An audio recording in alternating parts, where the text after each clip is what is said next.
Terang cuaca langit Surabaya, jalan Cakep. berliku melintasi Salatiga. Cakep.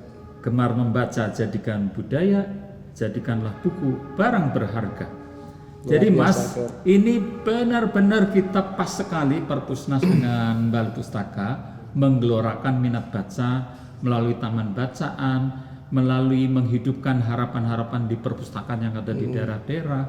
Nah, dengan adanya taman bacaan itu kita membuka ruang, bukan sekedar perpustakaan, ruang di mana kita bisa mengumpulkan karang taruna, ibu-ibu PKK, PAUD, anak-anak sekolah di ruang terbuka dan ada storytellingnya. Makanya Taman Bacaan Balai Pustaka juga mengedukasi cara storytelling yang baik agar buku itu bukan sekedar dipegang, dibaca, tapi juga dinikmati ketika kita menyampaikannya ke publik gitu. Maka peningkatan gemar membaca itu harus dimaknai bukan sekedar membagi buku, bukan sekedar meminta orang membaca, tapi mengedukasi mereka ternyata buku itu menarik ketika dinarasikan.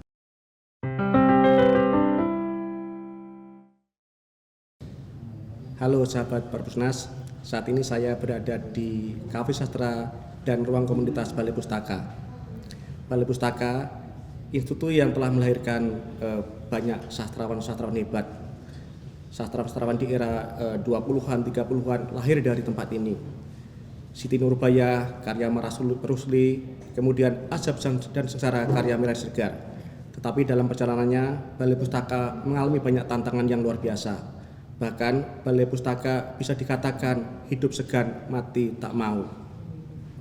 Untuk membahas bagaimana Balai Pustaka bisa bertahan sampai sekarang dan segala inovasi-inovasi yang dihadirkan, telah hadir bersama kita Direktur Utama Balai Pustaka Dr. Insinyur Ahmad Farozi MM. Akan saya sapa beliau. Halo, selamat siang Pak Selamat Dr. siang Dirut. Pak Edi Wiono yang gagah perkasa. Apa kabar? Baik, alhamdulillah. Saya gantian izin menyapa para sahabat Perpusnas, boleh? Baik, silahkan. Sahabat Perpusnas di mana saja berada, izin saya Direktur Utama Balai Pustaka menyapa Anda dengan pantun. Kebetulan saya dari Balai Pustaka tentu identik dengan sastra. Indah berkembang bunga cempaka, sinar rembulan penghias angkasa. Saya datang dari Balai Pustaka, Istana Peradaban, Kebanggaan Bangsa. Luar biasa. Pantun yang begitu inspiratif. Ya, ini ada pantun untuk Mas Edi Wiono ini. Ada juga? Ada, ya. Merdu irama iringi tembang, Cakep, denting piano sangatlah indah. cakep, Semakin lama semakin kupandang, Mas Edi Wiono sangatlah gagah. cakep. Terima kasih.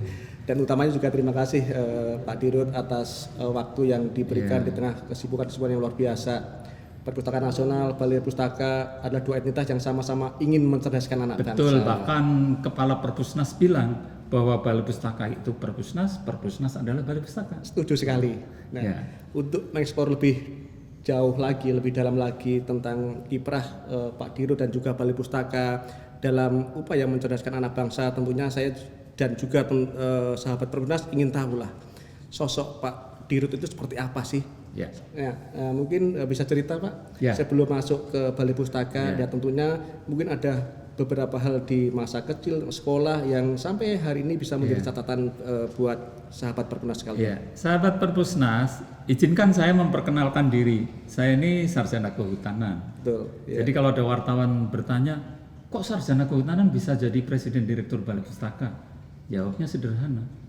Presiden Republik Indonesia juga sarjana. Wow, pas banget. Iya, jadi pas sekali.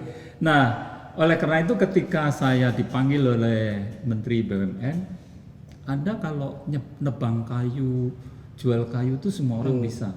Karena Anda di Direktur Perhutani itu semua orang gampang melakukan. Coba Anda datang ke tempat di mana seperti kapal yang mau tenggelam. Namanya Balai Pustaka. Dari situ saya terhenyak. Apa kira-kira kalau saya datang ke Balai Pustaka, apa yang bisa saya lakukan menghidupkan kapal yang mau tenggelam? Jadi sahabat Perpusnas di mana saja, betapa Balai Pustaka tadinya Anda sendiri kan sudah melupakan Balai Pustaka. Padahal dulu kan semua buku selalu identik dengan Balai Pustaka ya. ini Budi, ini Bapak Budi. Nyatanya banyak orang terus mengabaikan bahkan meninggalkan balai pustaka. Dari situ saya mencoba mengeksplor Mas, kira-kira apa yang bisa dihidupkan dari balai pustaka gitu. Strategi-strategi yang Pak Diro lakukan seperti apa? Karena kalau saya sendiri ketika SD dan juga mungkin sahabat Perpusnas yang zaman saya ya selalu membaca buku-buku teks dari balai pustaka. Berarti memang jejak-jejak balai pustaka mencerdaskan anak bangsa dan mendidik orang-orang hebat itu juga tidak bisa lepas dari itu. Jadi kebetulan saya sedikit banyak belajar marketing dan sampai sekarang masih mengajar marketing. Maka saya mencoba menghidupkan balai pustaka melalui akarnya. Akar balai pustaka rohnya adalah sastra. Maka selama ini ternyata balai pustaka terjerembab kepada yang bukan sastra. Misalnya Mas ya, mencetak ujian nasional, mencetak kertas suara pemilu, kemudian cetak, itulah yang membuat karyawan balai pustaka melupakan rohnya. Nah, saya datang menghidupkan. Makanya saya setiap pagi kalau japri panjenengan kan minimal pantun. Betul, pantun yang sastra. kedua, ternyata buku-buku sastra itu kalau di penjualan online seperti di online shop yang kita lakukan, mau Blibli, mau Shopee, Tokopedia, terus Bukalapak dan lain-lain, Lazada, ternyata buku sastra masih banyak peminatnya. Dari situlah kita hidupkan. Dan setelah ternyata diperkenalkan kembali, lebih hidup lagi ketika kami mengadakan lomba-lomba yang berbasis sastra.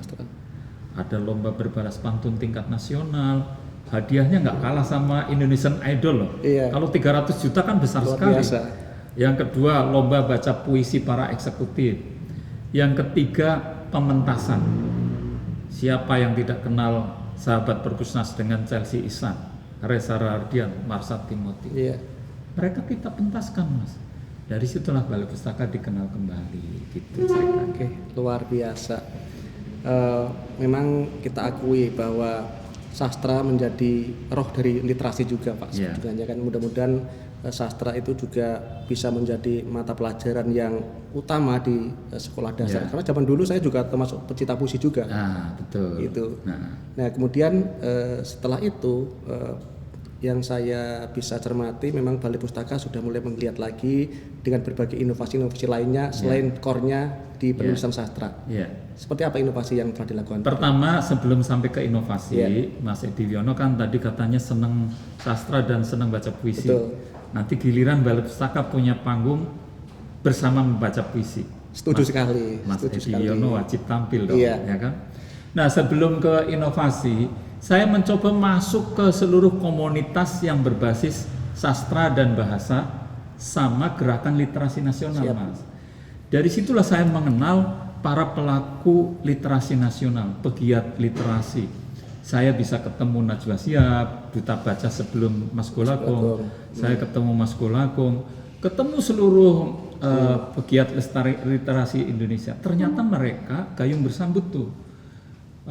Kami dengan kekuatan BUMN-nya ada CSR, membuat taman bacaan di mana-mana, maka mereka antusias.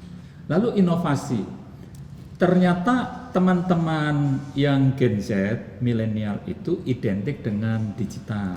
Maka kami juga membuat perpustakaan digital. Kemudian kita monetize IP, intellectual property balai pustaka. Sahabat Perpusnas jangan lupa nanti ada film balai pustaka. Yang satu Siti Nurbaya versi layar lebar. Yang kedua karena lagi tren horor, kami membuat film horor dong. Jadi semula judulnya Onrus, misteri di Pulau Onrus di Kepulauan Seribu. Tapi ternyata kisahnya tentang kutukan peti mati. Maka judulnya supaya lebih horor, Kutukan Peti Mati. Tunggu tanggal mainnya, harus nonton. Luar biasa. Berarti alih wahana dari media buku ke audiovisual, ke film itu sudah dilakukan ya. Padahal sebelumnya kan saya ingat sekali ketika saya masih di SD, Siti Nurbaya zamannya si Gusti Randa, terus kemudian Haji Damsik, Novia Kolopaki itu rebutan lah, artinya nontonnya Bahkan nonton. waktu itu ternyata setiap malam minggu pengusaha bioskop itu datang ke TVRI. Kenapa Pak? Tolong jangan ditayangkan sinetron Siti Nurbaya, Iya. karena bioskop jadi sepi. Pada nonton sinetron ya Pak? Sinetron itu, Iya. jadi sangat luar biasa daya tariknya. Nah, ini Mas, kami juga membuat sinetron dengan MNC, judulnya Salah Asuhan tahun 2017 itu Betul. sampai 2018. Tapi saya diprotes oleh wali kota Padang. Ini ya teman-teman Padang. Kenapa? Ternyata wali kota Padang itu senang sekali sinetron itu. Ya. Terus nobar. Begitu nobar oleh RCTI diganti Liga Inggris. Oh. Yang diprotes kami kan, Balai Pustaka kenapa tidak bisa mempertahankan kehormatan masyarakat Minang? Kan lebih berharga sinetron Salah Asuhan ketimbang Liga Inggris gitu. Ketika saya datang ke RCTI nggak bisa ini karena ratingnya Liga Inggris lebih tinggi daripada sinetronnya. Begitu. Iya. Makanya kita hentikan sampai episode 24. Harapannya ke depan kalau ada potensi sinetron kita akan hidupkan dari IP Balai Pustaka. Betul. Ya. Artinya kalau kita mencermati buku-buku sastra Balai Pustaka ya mungkin tadi Siti Nurbaya, message-message yang disampaikan itu kan luar biasa Luar sekali. biasa sekali. Mudah-mudahan dengan Alih Waha ini juga lebih mudah tersampaikan dengan audiens jauh lebih banyak lagi. Iya, jadi sahabat Perpusnas, Balai Pustaka itu memiliki lebih dari 6.000 intelektual properti.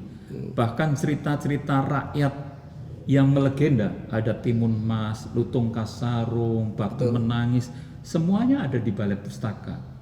Dan Hanung Bramantio, sutradara hebat yang membuat film Habibie Ainun, kemudian juga dia film Sultan Agung, datang ke sini sama Saskia Meka, istrinya, pengen membuat film Bawang Merah Bawang Putih versi layar lebar. Kemudian kemarin Lukman Sardi akan membuat film anak-anak, maka tunggu, judulnya adalah Kurir-Kurir Kemerdekaan. Luar biasa. Semuanya ada di Balai Pustaka Mas. Jadi makanya kami berjodoh dengan Perpusnas. Suatu saat kita berdua jadi produser nih Perpusnas dengan Balai Pustaka. Investornya nanti kita cari. Jadi kita berkreasi bareng, membuat skenario dan skrip. Maka melalui podcast ini kita akan berikrar membuat film yang bakal mencerahkan rakyat Indonesia melalui buku Balai Pustaka, gitu Mas. Luar biasa. Strategi lain Nah, bagaimana itu. literasi mereka. Iya. Kembali lagi tadi Pak Dirut, bentuk implementasi kerjasama yang tadi disampaikan dengan taman bacaan, karena ini juga linear dengan yang kami lakukan juga. Dan kemudian kita akui lah bahwa akses terhadap buku bahan bacaan itu masih ada disparitas antara kota, desa, barat, timur. Nah ini sendiri intervensi dari Balai Pustaka atau kebijakan-kebijakan terhadap hal tersebut seperti apa? Ya, ini pantun gemar membaca dulu dong. Oh, kan ini terkaitnya literasi gitu. Iya. Terang cuaca, langit Surabaya. Jalan Cakep. berliku melintasi Salatiga. Cakep. Gemar membaca jadikan budaya, jadikanlah buku barang berharga. Jadi Mas, ini benar-benar kita pas sekali Perpusnas dengan Balai Pustaka menggelorakan minat baca melalui taman bacaan, melalui menghidupkan harapan-harapan di perpustakaan yang ada di daerah-daerah. Nah, dengan adanya taman bacaan itu kita membuka ruang, bukan sekedar perpustakaan, ruang di mana kita bisa mengumpulkan karang taruna, ibu-ibu PKK, PAUD, anak-anak sekolah di ruang terbuka dan ada storytellingnya. Makanya Taman Bacaan Balai Pustaka juga mengedukasi cara storytelling yang baik agar buku itu bukan sekedar dipegang, dibaca, tapi juga dinikmati ketika kita menyampaikannya ke publik gitu. Maka peningkatan gemar membaca itu harus dimaknai bukan sekedar membagi buku, bukan sekedar meminta orang membaca, tapi mengedukasi mereka ternyata buku itu menarik ketika dinarasikan, gitu Mas.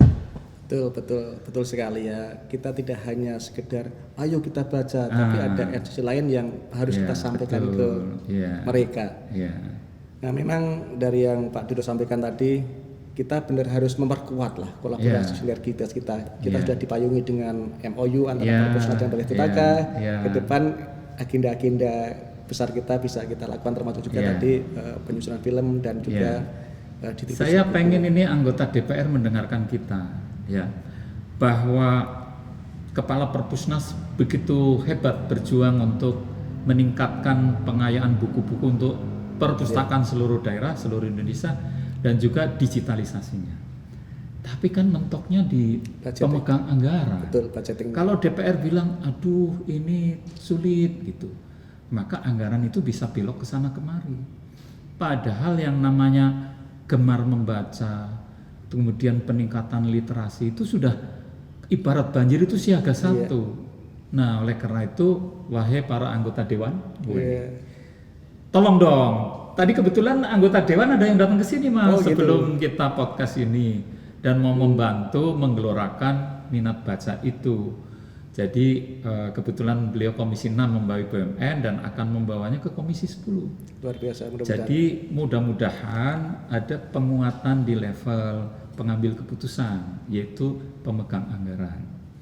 Dengan demikian maka seluruh infrastruktur yang berhubungan dengan peningkatan minat baca bisa kita lakukan, gitu.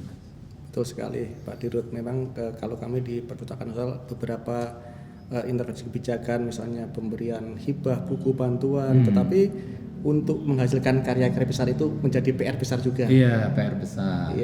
Iya, mari bersama-sama bergandengan tangan. Apalagi kita kan ibaratnya sudah seperti mata uang kan, satu keping mata uang atas bawah yang tidak bisa dipisahkan. Baik Pak Dirut. Saya kembali ke soal pantun ya. Pantun itu sekarang menjadi semacam fenomena. Kalau kita ikut webinar, seminar atau acara apapun, itu hampir semua entah itu moderator, entah itu narasumber selalu membawakan pantun sebagai pengantar. Nah, kalau dari sisi Pak Dirut sendiri itu seperti apa? Mulai kapan sih kira-kira mencintai pantun dan mengkreasikan pantun? Bahkan buku ini juga Sahabat Perpusnas adalah salah satu buku yang mendapat award dari Perpustakaan Nasional. Seperti itu kira-kira.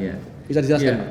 Jadi judulnya bukunya Semakin Santun Karena Berpantun. Sebetulnya saya mencintai pantun dan dunia sastra pada umumnya sejak SMP. Saya ikut lomba baca puisi, ikut lomba berpantun, kadang menang, kadang kalah. Kemudian saya yang paling dalam sejarah hidup yang paling fenomenal adalah ketika ayah saya menangis menyaksikan saya menerima tabungan dari BRI ketika saya dinyatakan jadi juara menulis tingkat bukan pantun, Mas, menulis mengarang. Dulu kan istilahnya lomba mengarang tingkat kabupaten. Tingkat kabupaten dapat tabungan Taplus namanya ya. Padahal tabungan cuma Rp9.000. Tapi kan zaman tahun 76. Luar biasa. 9.000 ya seperti 10 juta mungkin. Ya. Orang tua keluar air mata, oh ternyata anakku bisa menulis. Makanya beliau dalam doa-doanya selalu mendoakan agar anaknya kelak bisa menjadi penulis yang bagus, yang hebat. Nah, ketika kuliah ditempatkan di Bogor yang penuh dengan keindahan, pagi ada embun. Nah, saya berpantun-pantun lagi. Dan ketika kerja di perhutani, saya di pedalaman Kalimantan mengadakan lomba berbalas pantun. Nah, kemudian kalau saya keliling, saya disebutnya dulu Pak Insinyur. Jadi ada ceramah Maulid Nabi, ada ceramah Nuzulul Quran, itu sudah berpantun-pantun. Jadi diundang kemana-mana, pulangnya dibawain telur banyak kalau di kampung kan. Menggembirakan ternyata pantun sebagai ajang untuk silaturahim. Nah, dari situlah ketika saya diminta menghidupkan Balai Pustaka, saya mencoba pantun menjadi alat pemasaran. Bahkan Sahabat Perpusnas ada pantun saya yang harganya 2 miliar. Ya, jadi gini, ada ulang tahun BUMN, saya buatkan pantunnya, ada narasinya, ada foto dirutnya. Mas, boleh nggak pantunnya saya baca? Oh boleh. Nanti saya sebutkan ini dari Balai Pustaka, monggo. Terus setelah selesai, oh semuanya bergembira, Mas. Kira-kira apa yang bisa disupport? Saya tawarkan taman bacaan. Pak Dirut, ini monggo kerso, saya jual taman bacaan, satunya 100 juta. Bapak pesan berapa? 20. Berarti 2 miliar. Iya, 2 miliar bisa membangun Iya. 20 taman bacaan. Nah, satu pantun seolah-olah Iya. senilai 2 miliar. Dari situlah ternyata dengan bersastra kita bisa hidup. Dan saya gelorkan kepada teman-teman juga, sekarang sebelum kerja 15 menit wajib membaca, Mas. Minimal buku balai pustaka. Masa orang balai pustaka nggak mengenal bukunya? Bagaimana jualan buku kalau nggak mengenal Nggak bisa produk tahu produknya ya. Itu kira-kira. Oke, luar biasa Pak Dirut. Berawal dari pengalaman-pengalaman empiris yang ada di waktu kuliah di Yeah, Bogor, kemudian pekerjaan sebelumnya Yeah, itu betul. telah membentuk satu pemantapan dalam hal berpantun. Dan kemudian Makanya pantun-pantun saya banyak bunyinya pohon loh. betul, makanya saya juga cermati juga. Mungkin sahabat Perpusnas bisa saya kutip satu ya terkait Iya, iya. masalah ini. Izin saya Oh, bacakan. silakan. Terang cuaca sisakan cahaya, indahnya malam melahirkan soneta. Senang membaca jadi budaya, seluruh alam di depan mata. Wah, Luar itu. biasa. Ini semangat ya, semangat Iya, bahwa iya. membaca itu membuka cakrawala. Betul. Kemudian Seolah-olah dunia itu dalam genggaman kita gitu. ya, memang di sini cukup variatif sekali ya. Saya coba baca, intinya banyak hal inspiratif, motivasi yang bisa kita petik dari pantunnya Pak Dirut ini. Nah kemudian saya akan masuk ke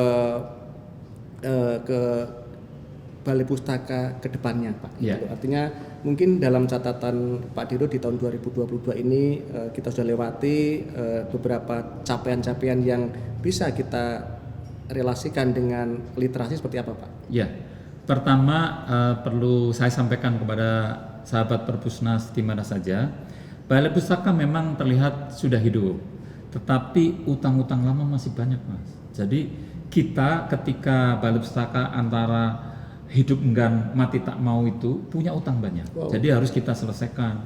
Utang kepada negara aja 10 tahun pajak itu. Dibayarnya sekarang. Luar biasa. Dan petugas pajak itu kan nggak main-main, kalau Anda nggak bayar ya pidana begitu. Aturan Makanya pidananya. kami harus menyelesaikannya. Nah, di tengah-tengah tetap dalam kesulitan tinggi kan tetap harus hidup. Jadi kita pertama meningkatkan kolaborasi, karena di bisnis itu kata kuncinya bukan persaingan lagi tapi kolaborasi. Yang kedua, memaintain silaturahim. Kalau di hadisnya kan semakin banyak silaturahim, insya Allah semakin banyak mendatangkan rezeki dan pahala. Yang ketiga, kita harus masuk ke akar Balai Pustaka, yaitu ternyata IP itu bisa dijadikan dimonetize menjadi berbagai macam produk masa depan. Kita mengenal ada NFT. NFT itu nanti karya-karya adiluhung kita NFT-kan, dijual dengan kripto aset gitu. Kemudian yang kedua, kita mencoba untuk berkolaborasi dengan komunitas. Biar bagaimanapun yang namanya sastra ada komunitasnya. Sebisa mungkin kami membuat pelatihan-pelatihan penulisan seluruh Indonesia, Mas. Kemudian pelatihan teater seluruh Indonesia. Maka gerak langkah yang ingin menghidupkan teater dan sastra ini dimaknai sebagai gerak langkah untuk menghidupkan sastra kembali gitu. Oke, baik. Kalau kita coba kaitkan antara intellectual property rights seperti tadi yang disampaikan oleh Pak Dirut, Balai Pustaka memiliki properti rights yang luar biasa banyaknya. Tetapi kalau coba kita hubungkan dengan kondisi hari ini, terutama tadi disampaikan oleh Pak Dirut bahwa platform-platform digital seperti Loka Pasar itu saya lihat itu juga tidak semuanya berada pada posisi legal lah, gitu kan. Saya lihat juga ada beberapa buku Balai Pustaka yang setelah dicek kok harganya begitu murah, gitu kan.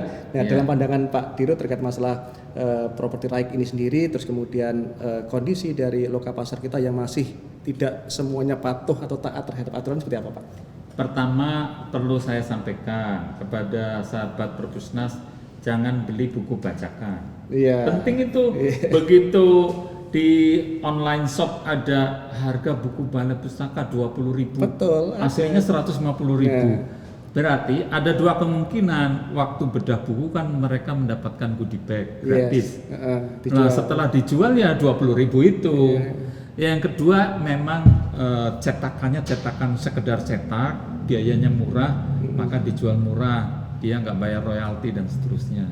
Maka jangan beli bajakan ya, sahabat Perpusnas. Nah, untuk supaya tidak lagi ada bajakan, ada ilegal penjualan buku dan seterusnya, maka kita harus bergandengan tangan seluruh penerbit. Dan kebetulan Perpusnas kan ibarat wasit yang mengeluarkan ISBN, juga dimonitor.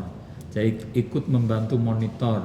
Kalau perlu penerbit-penerbit yang nakal, yang indie, itu perlu dijewer gitu, diluruskan kembali. Karena siapa lagi yang akan menghidupkan perbukuan kalau bukan kita? Maka Balai Pustaka hidup, Perpusnas juga manfaatnya makin besar. Jadi kami penerbit akan lebih tersenyum ceria lagi. Gitu. Iya, karena ini banyak dikeluhkan juga lah. Ya. Iya.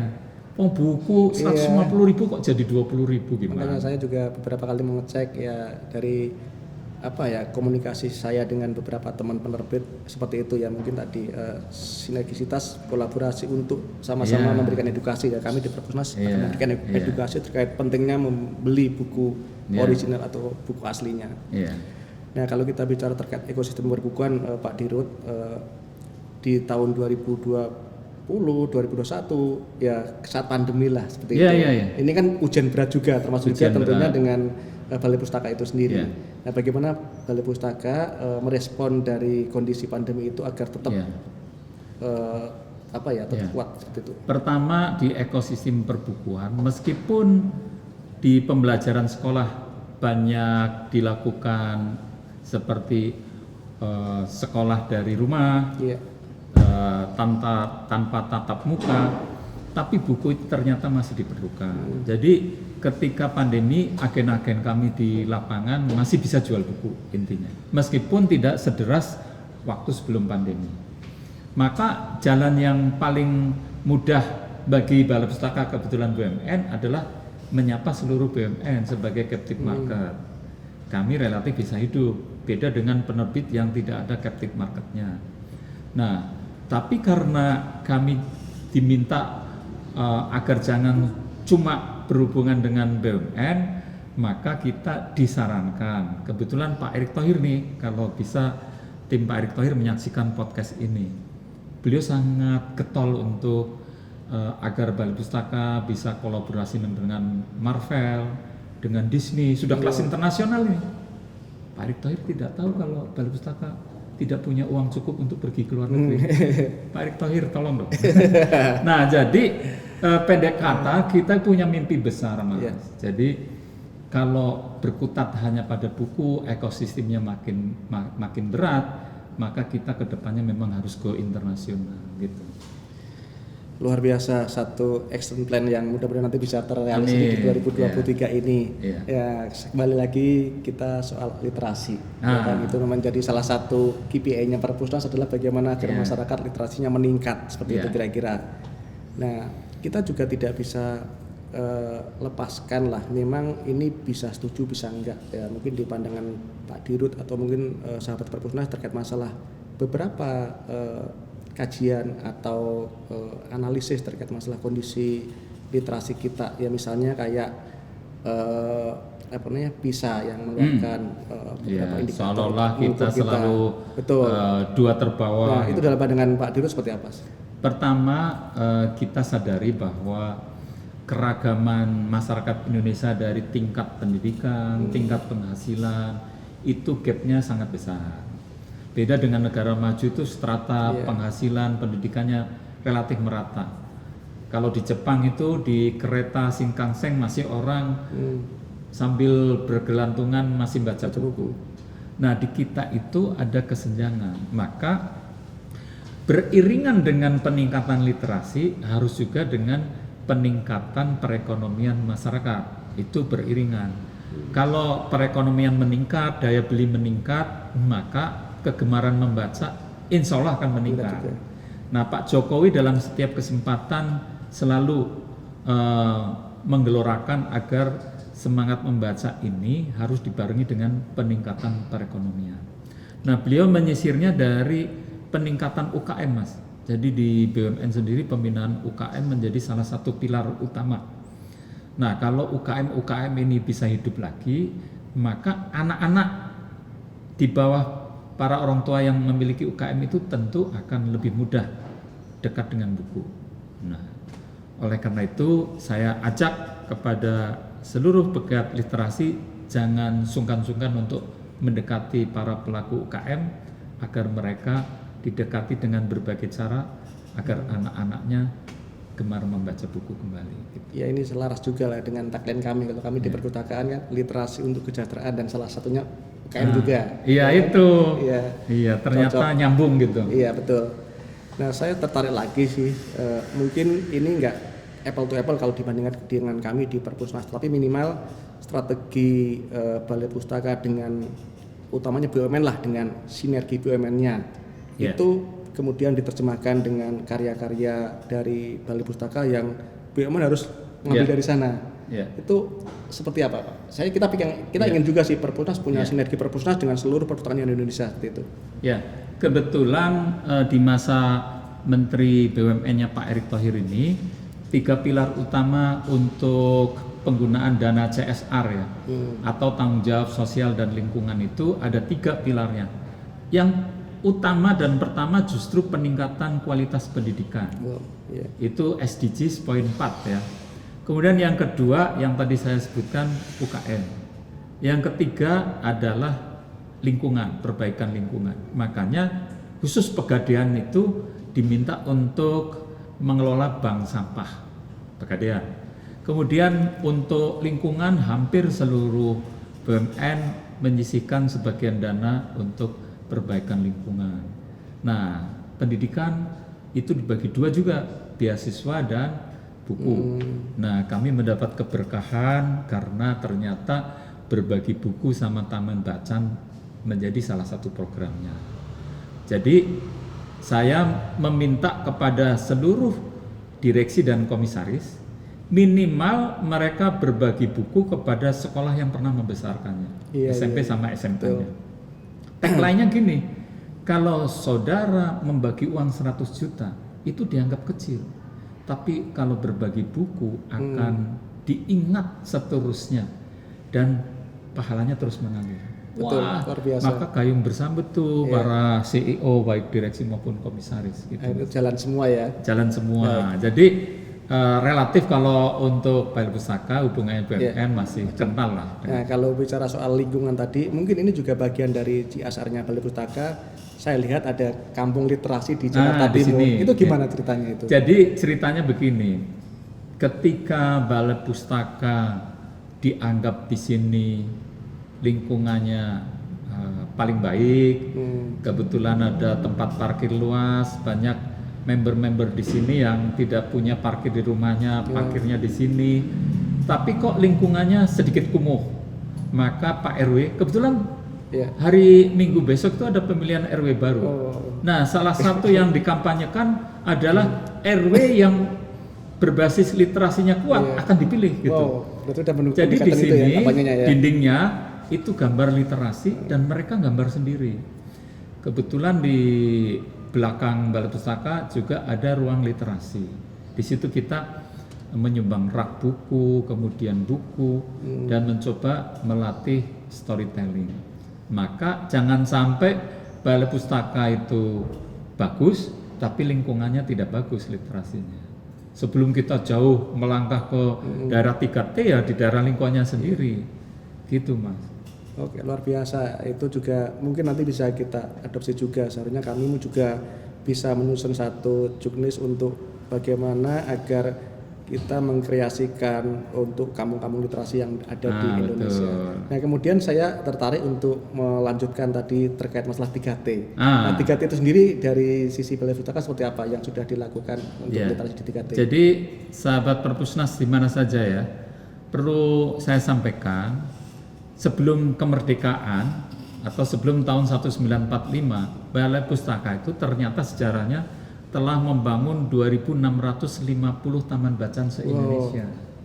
Sebelum 45? Iya, sebelum 45. Tapi ternyata setelah 45 ya, Balai Pustaka kok lebih cenderung menjadi alat pemerintah untuk distribusi buku kurikulum, tidak lagi berpikir taman bacaan. Maka ketika saya datang di Balai Pustaka, ditantang oleh pertama para sastrawan, yang kedua oleh teman-teman yang berbasis literasi. Pak Faroji percuma jadi dirut Balai Pustaka kalau tidak ikut menggelorakan taman bacaan lagi. Makanya kami membuat fakta 1 tahun 1000 taman bacaan, ditandatangani oleh Menteri BUMN dan dijual kepada seluruh BUMN. Nah, tantangan yang kedua yang belum saya jawab sampai sekarang dan saya minta Mas Edi Wiono ini membantu. Setelah ada angkatan Balai Pustaka, Pujangga Baru, angkatan 45, angkatan 66, nggak ada angkatan lagi. Betul, untuk sastrawan nggak ada angkatan lagi. Saya ditantang, Mas. Iya. Bagaimana Balai Pustaka membuat angkatan milenial? Nah, dulu ada namanya HB Yasin. HB Yasin itu yang mengkurasi seseorang dinyatakan sastrawan atau bukan. Sekarang nggak ada. Jadi saya bingung antara penulis sama sastrawan itu. Misalnya di Lestari, apakah dia sastrawan? Apa sekedar penulis? Raditya Dika, dia penulis atau juga sastrawan? Kemudian Andre Harata, Laskar Pelangi. Nah, karena nggak ada yang mengkurasi, maka kami nggak ada keberanian. Mungkin melalui bantuan Perpusnas yang koleganya banyak, angkatan itu penting, Mas. Jadi betul, ya. mau disebut angkatan milenial kah, angkatan Gen Z kah, yang penting ada angkatannya, gitu. Betul sekali Pak Dirut. Memang dalam beberapa diskusi kami juga, ketika seseorang kita plot posisi dia sebagai sastrawan, ada juga yang protes. Apa sih ukurannya sudah bisa menyebut dia sebagai seorang sastrawan, misalnya seperti itu. Nah, hal seperti itu setelah zamannya Pak HB Yasin memang nggak ada lagi yang orang mengkurasi. mudah untuk menyebut dirinya sebagai seorang sastrawan. Padahal zaman HB Yasin itu luar biasa luar ketatnya. biasa dicek, betul, ya, karyanya apa saja, gitu. Lanjut ke masalah perbukuan tentunya. Kalau kita bicara dengan Balai Pustaka pasti identik dengan perbukuan, dan kalau kita bicara masalah minat baca, literasi, buku menjadi salah satu indikator yang cukup penting juga. Nah, Pak Dirut, Balai Pustaka sendiri selain menghidupkan kembali karya-karya lama dalam ukuran Balai Pustaka, karya-karya seperti apa lagi sih yang kira-kira bisa masuk ke sini? Jadi pertama, karena nama Balai Pustaka itu masih dianggap sebagai penerbit tertua dan ternama, maka Pak Jokowi memberi contoh, Mas. Pak Jokowi itu membuat buku, menerbitkan buku di Balai Pustaka ada 3 buku. Jadi Jokowi membangun NKRI, diplomasi Mas Jokowi, Jokowi di mata perempuan, dan nanti yang sedang dalam proses adalah Bangkit dan Pulih bersama Jokowi. Pak Ma'ruf Amin juga membuat buku di Balai Pustaka, judulnya Kibaran Sarung Sang Kyai. Maka yang paling mudah bagi Balai Pustaka adalah menerbitkan buku-buku ketokohan sebagai inspirasi. Kemudian untuk buku-buku berbasis novel, kita meminta para penulis milenial untuk berlabuh di Balai Pustaka. Ada beberapa buku yang menarik. Kemudian ada buku-buku ilmiah populer. Jadi 1 tahun ini antara 20 sampai 30 judul berlabuh di Balai Pustaka. Yang paling banyak itu justru buku korporasi. Gitu. Ya, karena kami basisnya korporasi. Jadi Pertamina panggil bagus, minta dibuatkan buku. Itu tidak saya masukkan sebagai jumlah buku yang tadi. Korporasi banyak, Mas. Jadi laporan tahunan perusahaan minta dibikinkan yang bagus supaya jadi juara. Nah, supaya jadi juara kan perlu ada pantunnya, ada kemasan gitu. Betul, dan saya kolaborasi sinergi kita juga di buku kan kemarin di tempatnya Pak Deputi 2 kan. Saya lihat juga hasilnya luar biasa juga. Iya, siap. Karena memang meskipun jangan lihat dari covernya, tapi cover juga penting juga. Iya. Masih perbincangan kita akan kita lanjutkan, sahabat Perpusnas. Tetapi ada satu hal yang akan kita ulik lebih dalam lagi, hal-hal yang kiranya ini akan menjadi concern kita bersama terkait rencana ke depan di Balai Pustaka di 2023 ini. Pastikan dengan segenap tantangannya itu harus ada rencana-rencana yang bisa membuat gairah literasi dan juga tentunya perbukuan dari Balai Pustaka tumbuh lagi. Pertama, sudah banyak yang mendaftar di Balai Pustaka untuk bedah buku di Balai Pustaka. Jadi hari Minggu depan mau ada bedah buku di sini, tokoh-tokoh datang ke sini. Maka tahun 2023 kita akan kibarkan berbagai bedah buku di sini. Kebetulan ballroom kami sudah jadi, jadi kami lakukan di situ. Yang kedua, berbagai macam pementasan kolosal. Kebetulan tim sudah buka, kita akan buka. Dan juga pemutaran film Balai Pustaka di 21. Dan yang paling penting adalah Balai Pustaka akan hidup kalau jalan bareng dengan Perpusnas. Maka kerjasama yang sudah dijalin mau kita hidupkan, jalan bareng. Susah kita kerjakan, kalau lebih kita sama-sama manfaatkan, gitu. Baik, luar biasa rencana yang mudah-mudahan bisa terrealisasi 2023 nanti. Nah, tadi ada sedikit yang terlupakan Pak Dirut. Dalam beberapa kesempatan saya membaca di media itu terkait masalah implementasi TIK-nya Balai Pustaka. Nah, konsep yang dikembangkan seperti apa sih? Yang kalau nggak salah namanya edutech atau itu seperti apa itu? Dan itu sepertinya juga bisa pengennya bisa di daerah-daerah dalam hal penguatan literasi juga itu. Jadi selain diterapkan oleh CSR BUMN seperti Pertamina pesan 40 langsung dipasang, ada di pesantren, ada juga di pedalaman. Jadi pustaka digital sahabat Perpusnas adalah siasat Balai Pustaka membuat produk yang ramah dengan daerah 3T yang tidak ada koneksi internetnya. Jadi itu dipasang di daerah, cukup dicolokkan di listrik dan dia seperti wifi, pakai HP orang bisa masuk tanpa berkurang kuota internetnya. Nah, perkembangannya seperti apa? Pertama, CSR BUMN itu sudah ratusan. Yang kedua, kita dengan daerah yang punya anggaran, beberapa provinsi sudah, dan nanti yang besarnya mudah-mudahan Perpusnas memiliki anggaran yang cukup dengan adanya keputusan DPR dan kita sebut sebagai anjungan belajar mandiri atau ABM. Ini untuk mengakomodir yang di daerah yang betul.